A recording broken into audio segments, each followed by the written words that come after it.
BC రిజర్వేషన్లు ఏవైతే చెప్పారో ప్రభుత్వం వాటిని నెరవేర్చలేదు. బట్ ఒకవైపు నుంచి ప్రతిపక్షంగా మీ వైపు నుంచి ప్రైవేట్ బిల్స్ పెట్టడం కానీ నిన్న జరిగినది అండ్ ఈ రోజు కానీ బీసీ బిల్స్కి సంబంధించి కానీ మాట్లాడడం జరిగింది. బట్ ఏమాత్రం కూడా అటువైపు ప్రధాన పక్షానికి ఏమాత్రం కూడా ఏమంటారు చీమ కుట్టినట్టు కూడా లేదనమాట. ఎందుకని వాళ్ళంతే కాంగ్రెస్ అంటే ఏంటంటే ఉట్టి వాళ్ళు మోసం చేయడం తప్ప ఏం లేదు. వాళ్ళు ఒకసారి వస్తే మళ్ళీ అధికారం రామని తెలుసు వాళ్ళకి, మళ్ళీ నెక్స్ట్ మళ్ళీ రామని. ఇప్పుడే ఉన్నంత దోచుకుపోవాలంతే. వాళ్ళు ఇచ్చిన హామీలు ఏంటి, ఫ్యూచర్లో ఏమనుకుంటారు, పబ్లిక్ ఏం ముఖం పెట్టుకొని పోవాలా, జనరల్గా అట్లాంటిది ఏం లేదు. మొత్తం సిగ్గు వదులుతారు అనమాట. వాళ్ళంతా సిగ్గిసి పెట్టిపోతారు జనంలో. అబద్ధాలు చెప్తారు.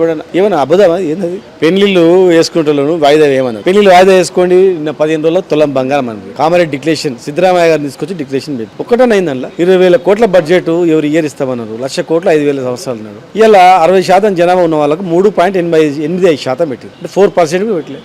లాస్ట్ ఇయర్ కూడా 4% లోపలనే. ఆ 4%లో కూడా మళ్ళీ దాదాపు 80% ఖర్చు పెట్టలేదు. అంటే ఏమన్నా న్యాయం ధర్మం ఉండాలా? రీసెంట్గా నిన్న పాస్ బిల్స్ ఏదైతే పెట్టారో దానికి సంబంధించి కూడా 6 పథకాలకి సంబంధించి ఆల్మోస్ట్ 1-2 పథకాలు కూడా పూర్తిగా అమల్లోకి రాలేదు.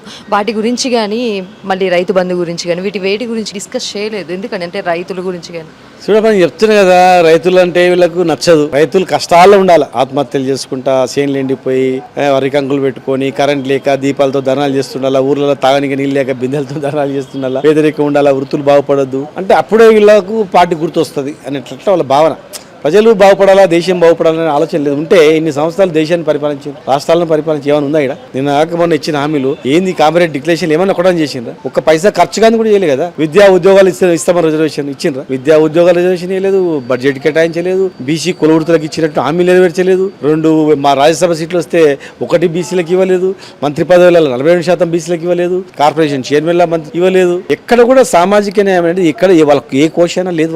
వాళ్ళు అధికారం రావడానికి మాటలు చెప్తారు తప్ప ఏం లేదు. వాళ్ళు ఎన్ని చేసినా, ఇప్పుడు మా వాళ్ళు ఎన్ని వాయిదా తీర్మానాలు ఇచ్చినా, ఎన్ని కొట్లాడినా కూడా చేయరు. వాళ్ళకు ప్రజలు బుద్ధి చెప్తేనే వింటారు. వాళ్ళు అనుకుంటుండొచ్చు ఒక సంవత్సరం పోతే ఒక టర్మ్ మళ్ళీ టర్మ్ వస్తాం అనుకుంటుండొచ్చు. కానీ ఈసారి బీసీలు చాలా చైతన్యవంతులైనరు. గ్యారంటీ వీళ్ళని పాతాల్లోకని తొక్కుతారు. టీజీఎఫ్ నిన్న జరిగిన అవార్డ్స్ గురించి మాట్లాడితే సినీ ప్రముఖులు కూడా అసంతృప్తి వ్యక్తం చేశారనమాట వాళ్ళ మీద. చూడమ్మా, వాళ్ళ మీద ఆ తృప్తి ఎవరికి ఉండదు. ఒక 20-30 మంది ఉంటుంది తృప్తి, అంతే. వాళ్ళు తృప్తి ఉంటే మొత్తం ప్రపంచం తృప్తి అనుకుంటారు. వాళ్ళు ఎన్ని అవార్డులు వాళ్ళ ఇష్టానుసారంగా నడుస్తుంది అంతే రాజ్యం. కేసీఆర్ని తిట్టడం తప్ప వాళ్ళకి ఏం లేదు. కేసీఆర్ గారిని, కేటీఆర్ గారిని తిట్టడం, నిందించడం, ఇక వాళ్ళని మాట్లాడడం, సాయం పాస్ చేయడం. ప్రజల మీద కానీ, వర్గాల మీద కానీ వాళ్ళకి ఏం లేదు. రైతుల మీద కానీ ఏం లేదు.